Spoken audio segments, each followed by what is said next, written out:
So, man, why am I striking? Well, honestly, I guess I totally misunderstood you this morning. Oh. I guess you said the class finishes at 7, huh?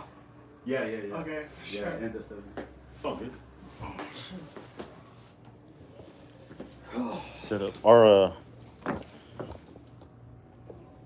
pastor will be here soon. I don't know if I should call him pastor, but our lead. There we go. Out of the sun. You're live, so don't get caught picking your nose or nothing, yeah. Alright. Yeah. Sounds good. Be right back.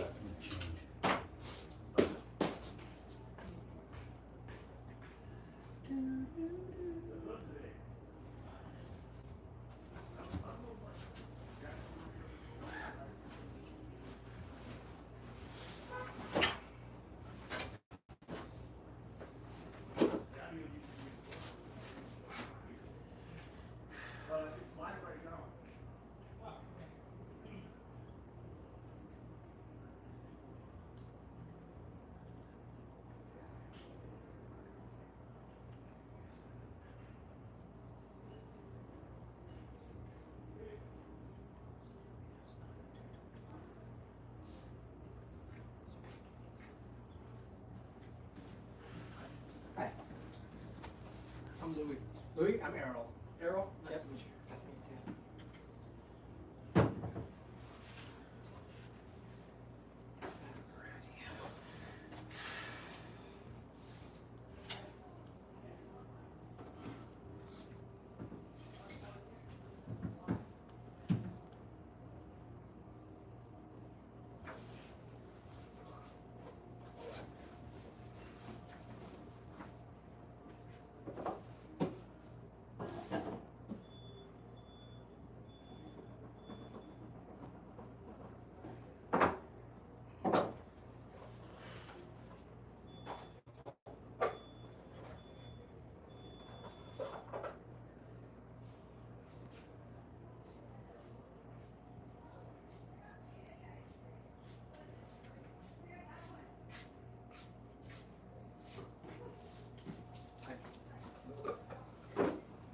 Audra, this is Louis. Louis, this is Audra.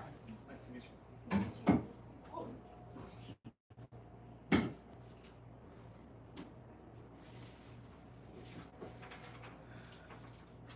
It's magnetic. Cool. I didn't know that.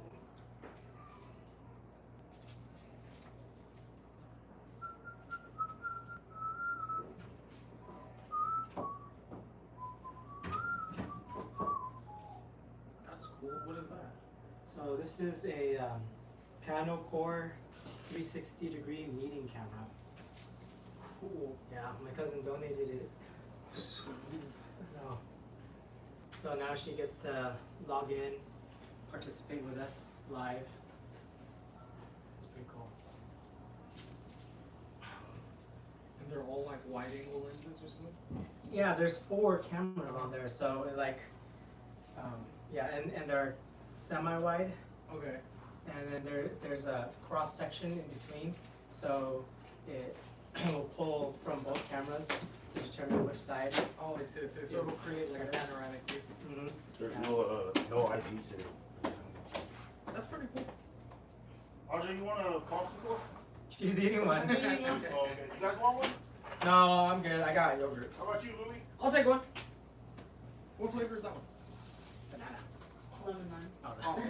oh, that's my favorite. Really? I think there's one more left. At 4. Oh, I got my yogurt. Cool. Thanks, man. You're welcome.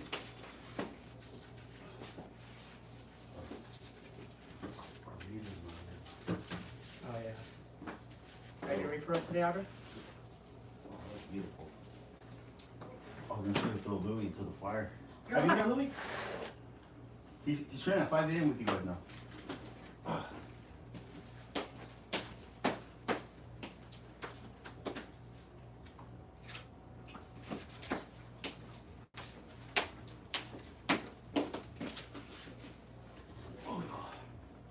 We're on chapter 31, right? 32. Oh. Did you wear your shirt? I gotta change. Are you guys reading Joseph? You guys reading about Joseph? No. Jacob in Genesis. Oh, okay, okay. Change into a fresh shirt. Feel like we're- Oh, that's right. Oh.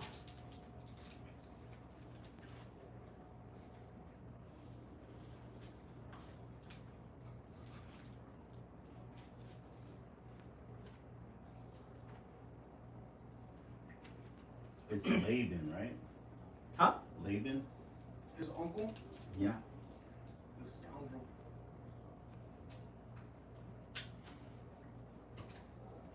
He's a youth pastor. Yeah, I'm teaching Sunday school right now. Nice. Yeah, it's right now Sunday school. I used to have a youth group, actually a pretty large one in San Jose. Cool. Yeah, it's pretty San Jose? Mhm. You commute? No, sir, I moved here. Oh.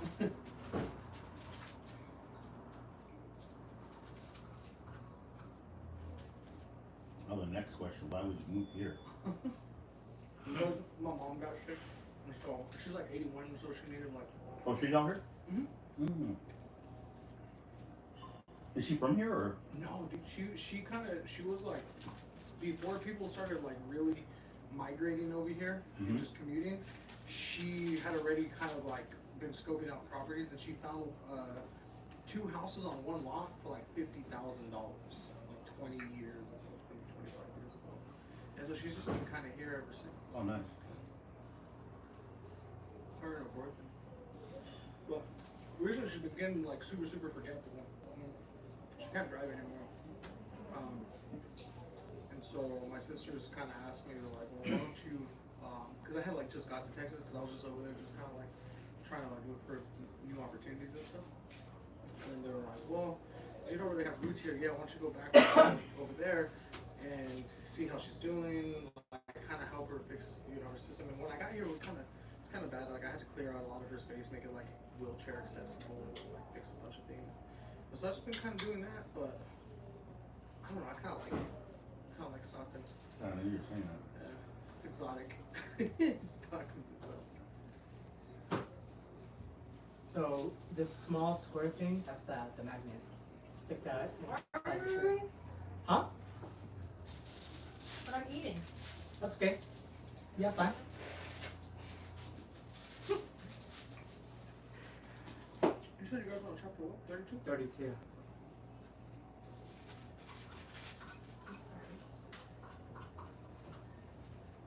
Oh, I meant to give Cyrus his phone case because he asked for a phone case. Oh, the Hello Kitty? Yeah, you want to see it? Oh, who uses it? You just can't charge your phone with it. And the USB port is not. Which, I mean, they have people in the mall that fix those things. While you wait.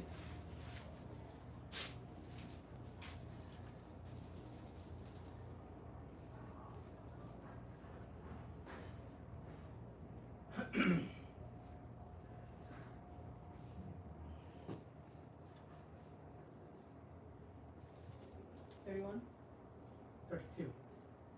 Well, we're gonna start on the very last paragraph of 31. The early next morning? Yeah. That part.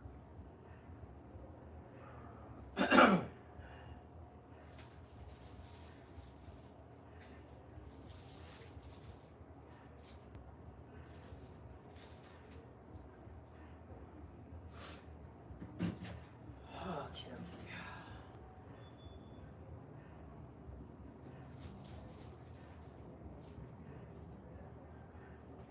All right, if you're tuning in on YouTube Live, welcome. Thanks for joining us. If you want to join us on our Google Meet so that you can be on live with us, the Google Meet code is DXI-WIEH-FTN. Feel free to join us live on Google Meet. You can interact with us in person or not in person, I guess. Yeah.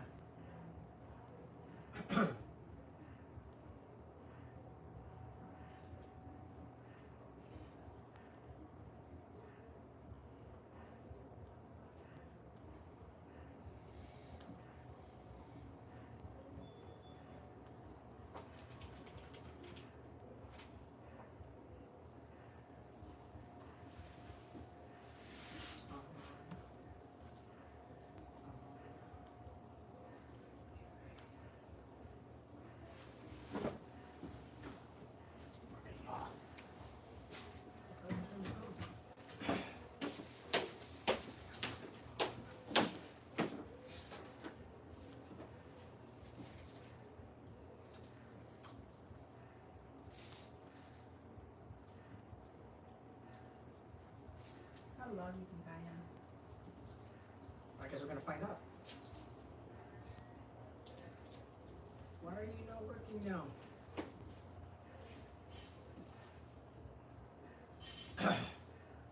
Always technical difficulties.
There we go.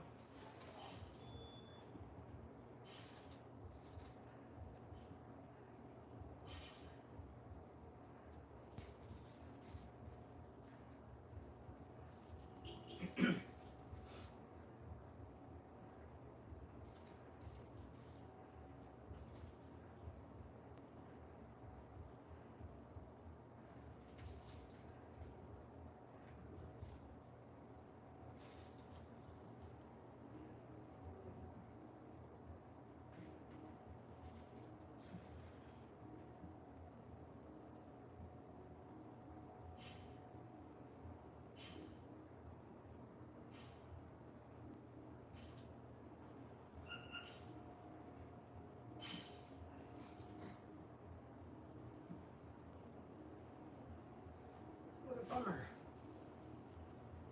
Huh? The microphone won't work. It won't work? Yeah, it's not, Or the Google Meets microphone? yeah. It won't let me, do it.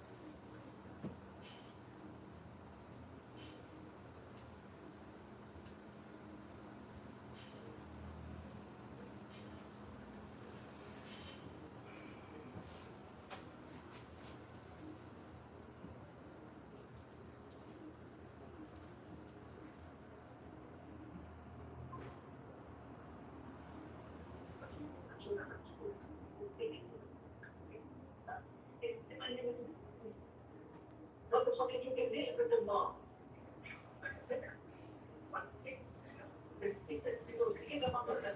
Okay, sit back. Up, drive up, good.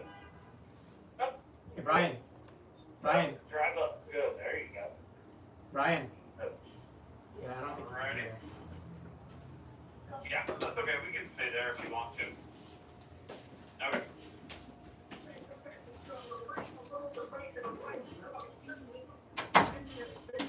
What's up? Let's go.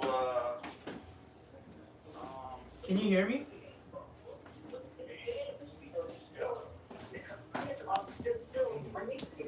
Was Brian Mr. Babcock? Yes. Forget that's his name. What a bummer. So you can't hear it, huh? On the TV? Oh, your this Yeah, microphone? with this microphone. No, I couldn't find Google Meets. They didn't have web on this. I have to like buy a Fire Stick that has web. So how are we? Oh, This is YouTube. oh, I gotcha.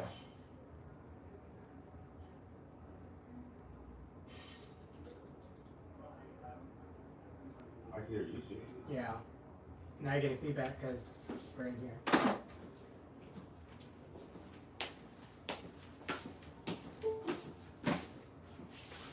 I'll find a Fire Stick or something to hook up to that so we can go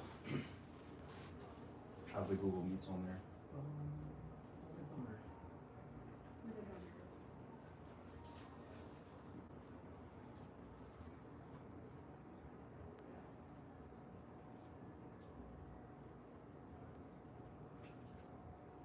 That was funny. So one time they could see us you know, Coreano eating the seeds the whole time. Eating, yeah.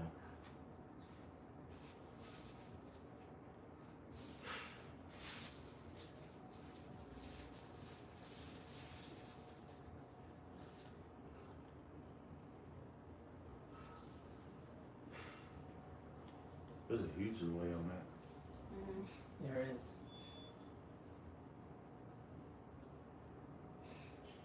They're like 40 seconds behind it. 30 seconds behind.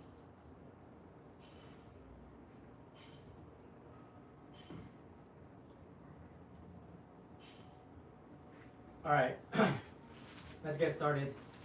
Sorry for those on the Google Meet. If you're trying to listen, I don't know if my microphone's working on it, so yeah.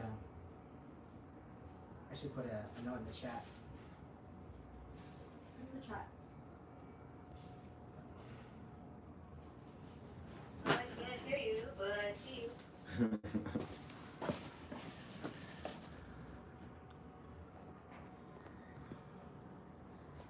I Hey. can't get the microphone to work.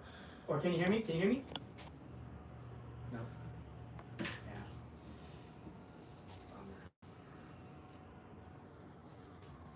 Is it on Zoom?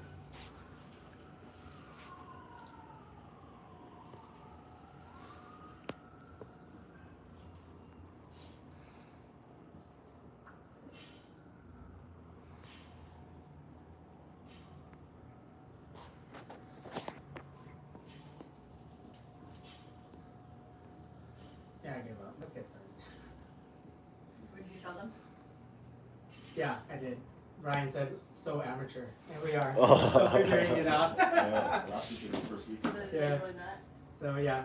Tell them to go to the I did. I told them to go to YouTube. Okay, so welcome, June 29th, 2026. We're in Genesis. We're going to start on chapter 32. Before we do, quick little recap. Back in Genesis chapter 27, we learned about how Jacob stole, I shouldn't use it.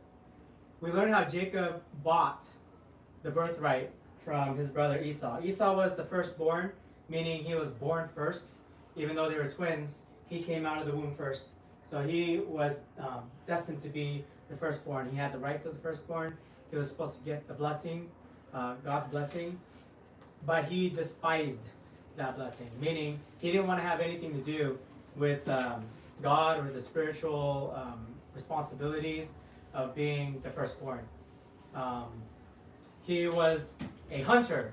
A lot of people, when they're reading about Esau being a hunter, they think that's a good thing. But in actuality, if you're a hunter, back then, you weren't doing your job. Your job was to herd, to be a shepherd for the herd. And so if you're out hunting, it's like you're out gallivanting. You're not doing your job. Jacob was Tom, T-A-W-M. And a lot of translations say that means he's content, to stay in tents. He's like a pacifist or whatever. That's not a good translation. The real translation for Tom in every other instance that you see it in the Old Testament, especially when we're looking at like the book of Job, is about an upright and righteous man, someone who always does the right thing. That's what Jacob was. Jacob was always there running the household responsibilities when his brother wasn't. And so Jacob actually wanted the blessing. He wanted the spiritual responsibilities. He wanted to be the one that the family could look up to and rely on. And so when he got the opportunity to take the blessing and to buy the birthright, he took it. And then at the same time, God had already told Rebecca, Jacob's mother, that Jacob would be destined to inherit the blessing anyway. So it was always God's plan to choose Jacob. Why? Because Jacob was Tom. He's the one that was going to be upright and righteous, and Esau would not. So that's why Jacob was chosen. When Jacob steals the birthright or the blessing from Esau, Esau is enraged. He vows that when Isaac dies, he's going to kill his brother Jacob. And so Rebekah finds a reason for Jacob to leave in order to escape Esau's fury by telling Isaac that they need him to go back to Padan Aram, back to her brother Laban, so that he can find himself a wife amongst their brethren over there. So Jacob goes to Padan Aram, deals with his uncle Laban, who's a schemer and a swindler, and constantly changes his wages and actually heinously tricks Jacob into marrying his older daughter Leah first, before allowing him to marry the younger daughter who Jacob actually wanted to marry, in Rachel. But through the process, Jacob ends up with 2 wives and 2 concubines, and also 11 sons and a daughter. And after all of that is said and done, God blesses him with a large flock and tells Jacob, okay, you got your flock, you got your wives, you got your family. It's time for you to go back to Canaan, back to where you came from, and I'll be with you. And so now Jacob takes the family, but he doesn't want to have to tell Laban because he doesn't want Laban to try to connive or manipulate him to stay again, which he did twice already. So he leaves, Laban chases him, they get into an altercation, and they agree to separate. And now Jacob is leaving Laban for good, and he's on his way back to Canaan, and he knows inevitably he's going to have to face his brother Esau. And so now we begin at Genesis chapter 31, the last verse, 55. Early the next morning, Laban kissed his grandchildren and his daughters and blessed them. Then he left and returned home. Jacob prepares to meet Esau. Jacob also went on his way, and the angels of God met him. When Jacob saw them, he said, "This is the camp of God." So he named the place Mahanaim. Mahanaim, yeah. So as Jacob is going, he knows he has to face Esau. He's pretty certain that Esau is going to try to kill him. And God gives him a glimpse into the spiritual, where he actually sees the camp of God, all the angels there waiting, preparing for battle, right? And so in our lives, we don't see it. We can't see the angels surrounding us. But we read in the Bible multiple times that angels are constantly surrounding us, doing God's will to protect us, to guide us, to like, have you ever had a situation where you ask yourself, or you tell yourself, I don't know how I survived that, or man, God's hand was on me in that moment. Angels are constantly working on our behalf. On the flip side, there's also demons constantly trying to influence us to do wrong and to do bad and to put us in harm's way as well. And so, a little side note, do we remember what demons are when we talked about this? The souls of the Nephilim. Yeah, the disembodied souls of the Nephilim. So there's a reason why God had to wipe the world of all the living beings, because we were overrun by all the Nephilim. Nephilim are half human, half angels. And when they were killed by the flood, their souls aren't fit for either eternity or the world anymore. They can't have another body, so they're supposed to go into eternity, but they're also not eternal beings anymore because they're half human, so they can't go and be with the rest of the angels. So they're stuck in a limbo-like space, which is where the spiritual world of our earth. Yeah. What about possession? Yeah, so that's the thing about the Nephilim, is they're disembodied souls.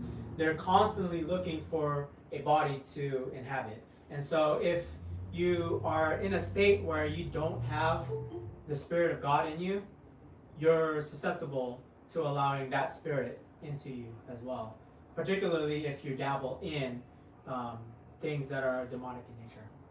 So that's why it's important for us to always lean on God, to go towards God. Try not to do things that are of the occult, witchcraft, sorcery, all that stuff. I mean, people think it's mumbo jumbo, or it's not real. It's pretty real, and there's countless examples in the world. So many conspiracy theories.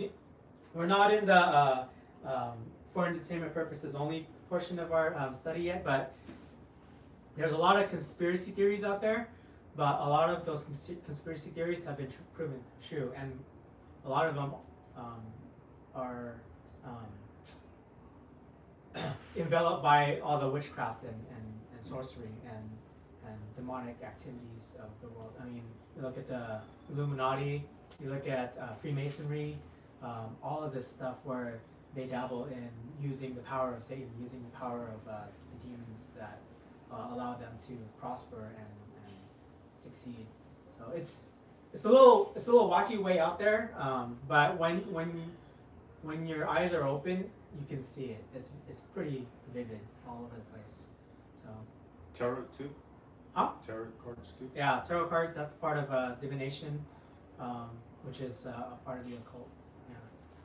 Yeah. You're using instruments to allow demons to influence you or give you insight or some kind of it's that grasping for knowledge on your own without doing it through God's power. You're leaning on your own. I'm going to do this on my own, rather than trusting in God's wisdom. Very similar to Those what big they ass do. foot. That's exactly the point. This is it's a recurring. A quarter of the fucking. We talk about it all. I put my foot up there. She looked at it. Yeah, we talk about it all the time. How it's this recurring theme of you have to choose whether you're gonna take from the fruit of the knowledge of good and evil, or if you're gonna lean on the wisdom of God. And it happens over and over and over again. And so when you're using tarot cards, or you're doing like you're burning incense to try to divinate some kind of or using like bones or whatever to divinate or figure out what the future is. You know, all of that is surrounded by I'm going to pick from the tree of the knowledge of good and evil. How itself. sister, like Angela does? Are you talking about smudging and stuff like that? Yeah, that's kind of dicey stuff. Yeah. I probably should bring it up in the bench group. It's funny because on my YouTube, I watch at home, and they're always bringing up the tarot readings. On YouTube, they're bringing up the tarot readings. Yeah, there's like YouTube channels that they're Oh, yeah. tarot readers. But the subject is always something that has to do with like something that's going on in my life. Mm-hmm. And I started watching it a couple times, but then after I'm like, let's skip through it and let me just watch Diary of the CEO. You know what I mean? Yeah. But for a while I was like, well, I think she's talking to me. You know, like, why is the subject always like popping up towards something that's relative to like what's going on? You know? They watch you as well.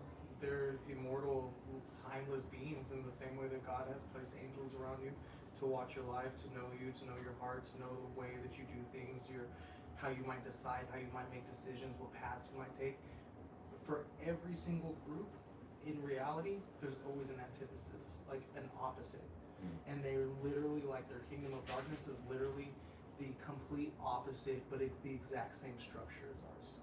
Yeah. They have preachers, evangelizers, worship leaders. We have prophets. They have psychics. We have people who lay hands. They have people who do curses, and yeah, and so they watch as well and they call. But they're losers, and they're literally. That's why a lot of things like especially because I teach teenagers, you know, like sometimes I have teenagers in my Sunday school class, and I'll constantly tell them like all those star signs where you say, oh, I'm a Libra, I'm a Scorpio, and all that stuff. It's like that's outside of God's will for you. And they're like, but it'd be hitting something. They tell me like it'd be hitting all that. Of course it does. But if you ever notice when they lead you or when they tell you, they'll always justify the negative parts of you. That's why people justify their negative aspects of their personality by saying, oh, I'm a Sagittarius, that's just how I am. Or like, oh, I'm a Scorpio, or whatever. It's like you're letting that spirit control you. Yeah. Instead of letting the Spirit, the Holy Spirit, control you. That's the difference. Yeah. In fact, you know, I'll tell this. I've been dying to share this for a while. So I came up with this funny analogy for the soul, the person, the spirit, and how it all works. So you know the movie Cars, Lightning McQueen, Tow Meter, all them. So imagine you're a character in Cars, right? And so Lightning McQueen, his personality, that's his soul. But inside the car, there's got to be someone driving, right? That's your spirit. Okay? So Lightning McQueen has a spirit that's driving. Okay? If he's dabbling in a cult, that's opening the door for another spirit to come in. That spirit sits in the passenger seat and starts backseat driving or passenger seat driving, saying, "Oh, you should turn right there. Oh, okay, turn right there." Whispering in your ear. And then every now and then, if you drink too much, they'll start grabbing the wheel and turning it for you. You know, this spirit. Why do you think alcohol is called spirits in the store? You know, they're when you consume them, they influence you. They change your course of direction. That's what a spirit does. If you allow the Holy Spirit into your body, then the Holy Spirit starts guiding you, which is good. But what you really want is to put the Holy Spirit in the driver's seat. Jesus, take the wheel. You know, that song, it's so real. You know, if you go in the passenger seat and let Jesus drive, how much better would your life be? Really good. It's amazing. Yeah. And then you get to watch your life flourish. I mean, don't get me wrong, your life will still have trials and suffering, but in the process, you're going to be blessed by God. It's amazing. I don't remember when I came up with that analogy. What was that? That was a good one. Yeah. So, and I always think about that all the time now. Every time I go in and have a drink, I think about that. I'm like, okay, I'm opening the door for someone else to come in, you know. And or if I try to come up with a way to do something on my own, again, opening the door for someone else to influence me. So, but here Jacob's walking and he's seeing all these angels, and it's got to be encouraging for him because he's about to face this greatest challenge in his life, and he knows God is with him, but at the same time he still hasn't felt that yet. He saw the angels when he had his dream about the staircase or about the stairway, and he saw Yahweh at the top, right? And he saw the angels ascending and descending, but that's a dream. Now he's actually seeing them in front of him. It's not a dream anymore. And so the amount of reassurance he has got to give him a lot of confidence moving forward at this point. Verse 3. Jacob sent messengers ahead of him to his brother Esau in the land of Seir, in the country of Edom. He instructed them, "This is what you are to say to my lord Esau. Your servant Jacob says, I have been staying with Laban and have remained there till now. I have cattle and donkeys, sheep and goats, male and female servants. Now I am sending this message to my lord, that I may find favor in your eyes."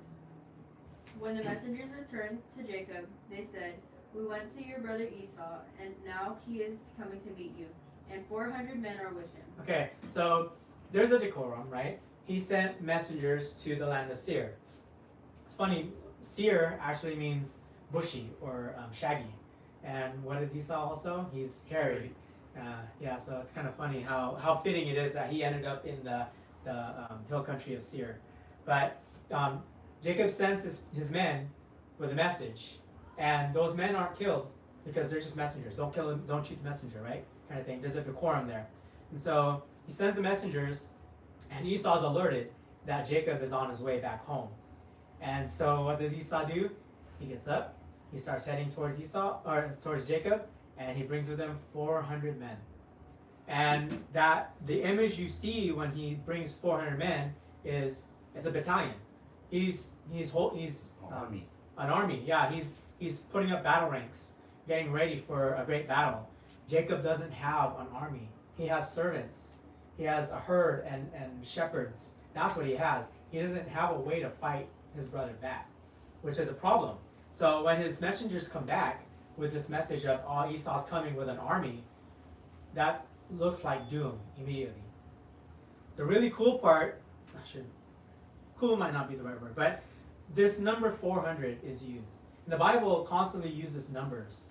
It's this thing called gematria, where in the Hebrew, they have a code. Each letter has its own number, and it allowed the scribes to make sure that when they're transcribing and copying, they copy it exactly the same, because if the numbers don't add up, they must have copied the word wrong. And that's how the text has been preserved from the moment of Moses all the way to Jesus. All the Hebrew is perfect, because of gematria and using these number codes. But the number codes also have a theme behind them. And so, in particular, the number 4 represents the world, the outside world in particular. 5 is more of the Torah and Torah-believing people. 12 is the government of Israel because of the 12 tribes of Israel, the 12 apostles, that kind of thing. So when you see 400, it looks like the rest of the world is bearing down on Jacob and on the nation of Israel. It's not Israel yet; it's going to become Israel, but that's what it looks like. This overarching rest of the world is going to come and blot out Jacob and his country and his nation. In great fear and distress, Jacob divided the people who were with him into 2 groups, and the flocks and herds and camels as well.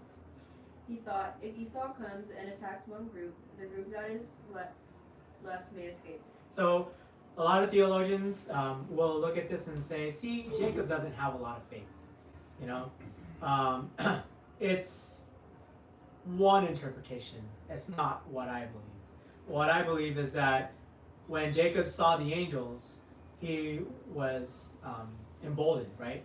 There's a sense of assurance. Not only did God promise that his descendants would grow into a numerous, great sea of people, but he also promised he would be with them. So Jacob is acting shrewdly in this moment. He's dividing his camp to help and make sure that God's promise of his nation being fruitful after him comes to pass. Now, it's not unfaithfulness. It's a little bit, though, of I'm going to try to do this. I'm going to try to help God. Something that he's been struggling with ever since his mother helped God by deceiving Isaac by putting the goat skin on Jacob. That was not Jacob's idea. That was Rebekah's idea to make God's prophecy come true, right? But yet they're still dipping into that apple or the fruit of the tree of the knowledge of good and evil. They're doing it on their own rather than asking God, hey God, what should we do in this moment? They're coming with an army of 400. That's what he should have done. He didn't.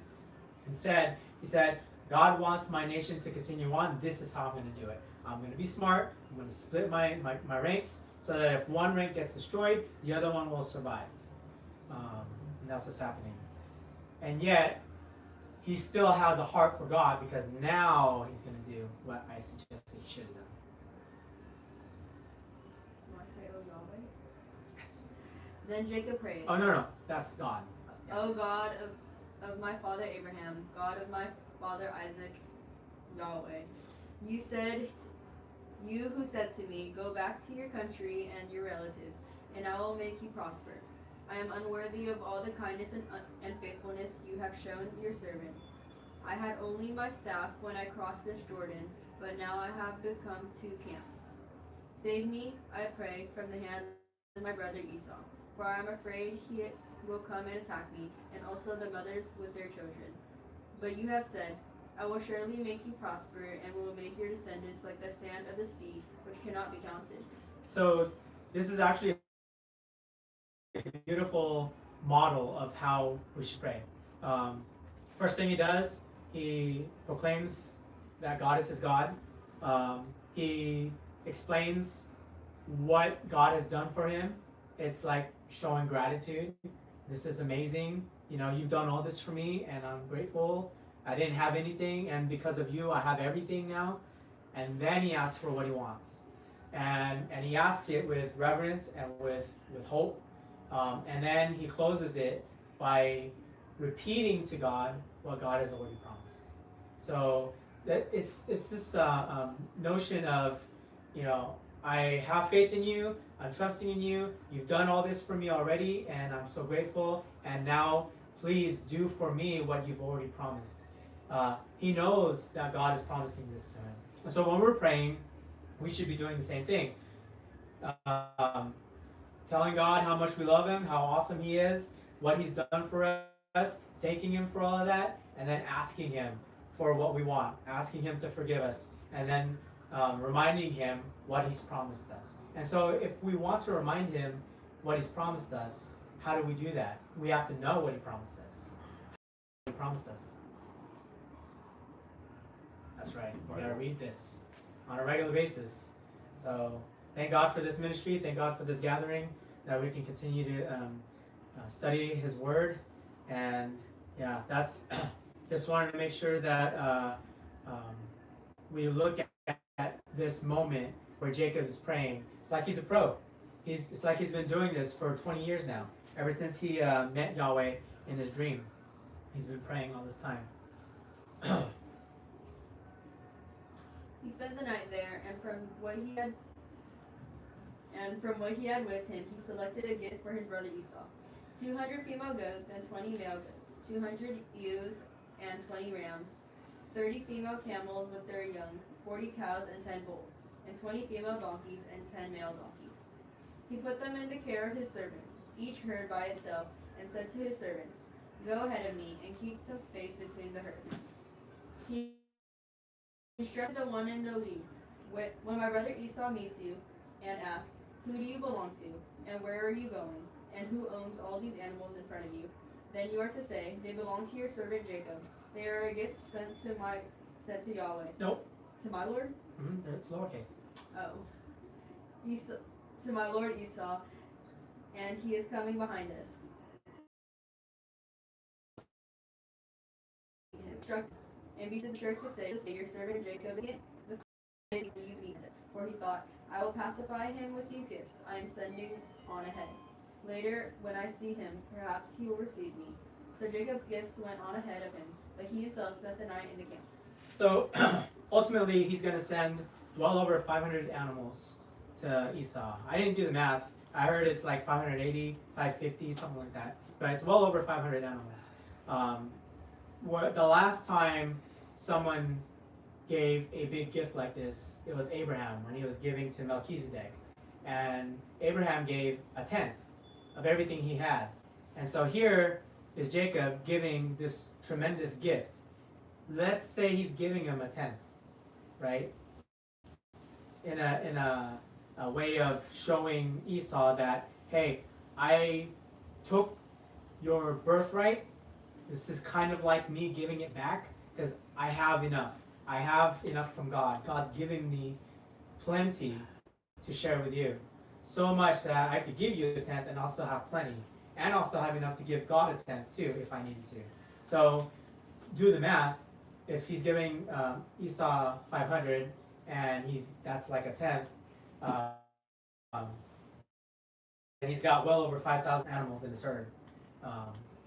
I would say well more than that because he probably isn't giving him a full tenth because he's only going to give a real tenth to God.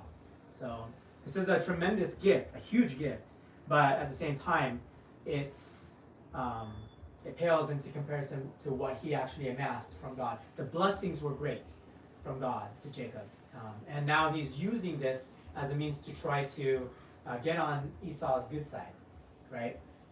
At the very least, hopefully maybe this will slow Esau down a little bit, right? Because to receive all these gifts, it would be troublesome, right? You got this herd of 400 men with you, and then suddenly you get 500 animals. And now you got to herd these animals because you're receiving them, right? And you have to make sure that they follow you along as you're trying to get to your brother Jacob. Yeah, it almost would have been kind of a nuisance. But at the same time, this is a tremendous gift. So, not that we're supposed to use this as an example, but when we go into battle, like you're not going to buy your way out of a battle.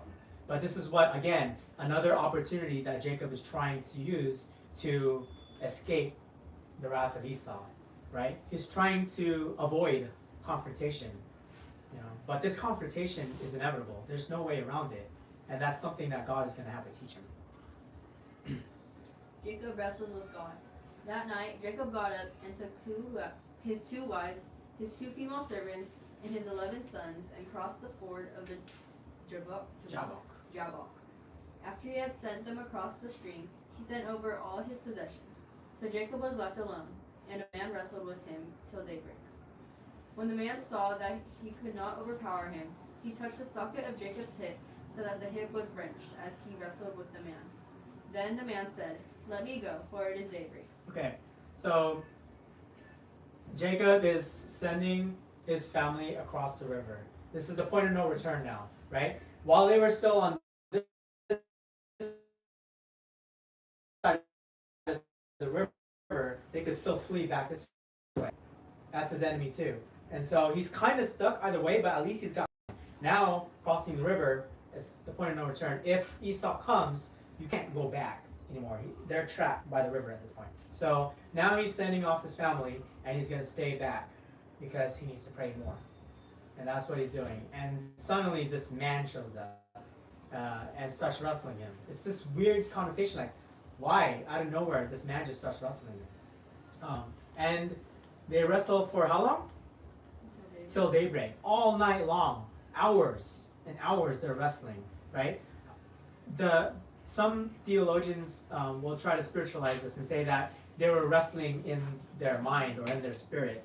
But this is a man that is in front of them. Physical being, physical person.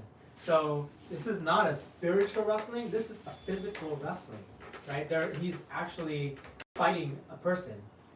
All of us here should know what that feels like, right? We all grapple in jiu-jitsu. You're doing wrestling. How does it feel to wrestle for 6 minutes? It's tiring, exhausting, right? He's doing this for hours and hours, and he's not letting go of this man. And yet this man is able to wrestle with him back the whole time. So both of them are going crazy, and the man's like, okay, it's daybreak, you gotta let go of me now. And Jacob won't let go because he wants something from this man. And somehow Jacob knows this man can give it to him. And so at this point, the man is ready to go. So he doesn't like do a crazy karate chop or this amazing wrestling move where he pile drives him to knock. No, he touches the socket of Jacob's hip, and the socket goes a joint, pops out of joint. It says it was wrenched. That's kind of a misleading word because it sounds like, oh, he just tore or he might have sprained it. No, his thigh became dislocated. It came out of joint, and the rest of his life he's got this limp. And so now we're faced with a patriarch who is going to be lame for the rest of his life. What kind of leader is that? It's actually pretty amazing because now Jacob can't rely on his own strength. For the rest of his life, he's going to rely on God's strength and God's power to lead him and to give him power as he continues on with the rest of his life and leading his household. It's one of the most beautiful things that the most beautiful revelations that came to me.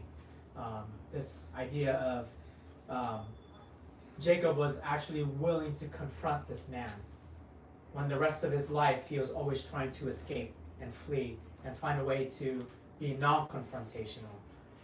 He confronted this man, and even to the point where he's now crippled for the rest of his life. Now he has to rely not only on others but specifically on God for his power and his strength. But this now he wrestled with God. Was that God? He wrestled with a man. Was it This just, man. We'll get there. Is it never named? We'll get there. We'll get there. Verse,